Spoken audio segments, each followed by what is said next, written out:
Our second reading is The Silence of the Stars by David Wagoner. When Lawrence Vanderpost one night in the Kalahari Desert told the Bushmen he couldn't hear the stars singing, they didn't believe him. They looked at him half smiling. They examined his face to see whether he was joking or deceiving them.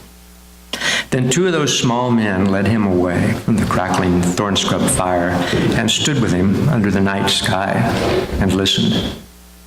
One of them whispered, "Do you not hear them now?" And Vanderpost listened, not wanting to disbelieve, but had no answer. But he had to answer, no. They were terribly sorry. He felt even sorrier for himself and blamed his ancestors for their strange loss of hearing, which was his loss now. On some clear nights, when the wind is hanging fire in the fir trees, and the long-eared owl in the neighboring grove between calls is regarding his own darkness, I look at the stars again as I first did, to school myself in the names of constellations, and remember my first sense of their terrible distance. I can still hear my fair share of the music of the spheres and clusters of ripening stars, of the songs from the throats of the old gods, still tending even tone-deaf creatures through their exiles in the desert.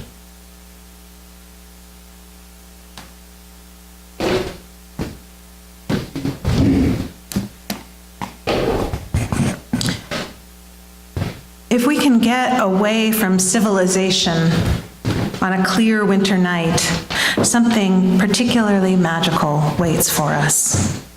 With no ambient light to dull our senses and no clouds to obscure our view, we see that the sky is almost solidly filled with stars.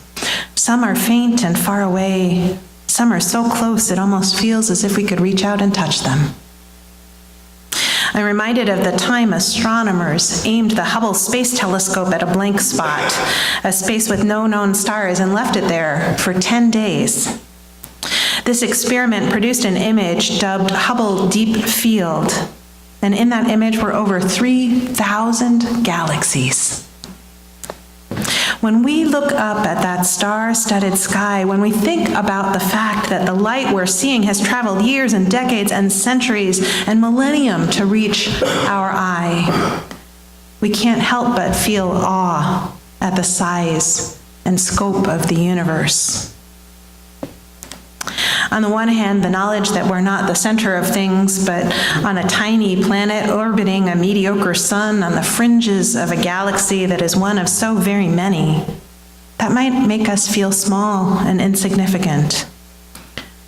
Or it might lead us to an upwelling of gratitude. How unlikely is it that we are here at all, alive and aware, able to contemplate that sparkling half-dome of sky? If we're particularly lucky, both those feelings well up simultaneously.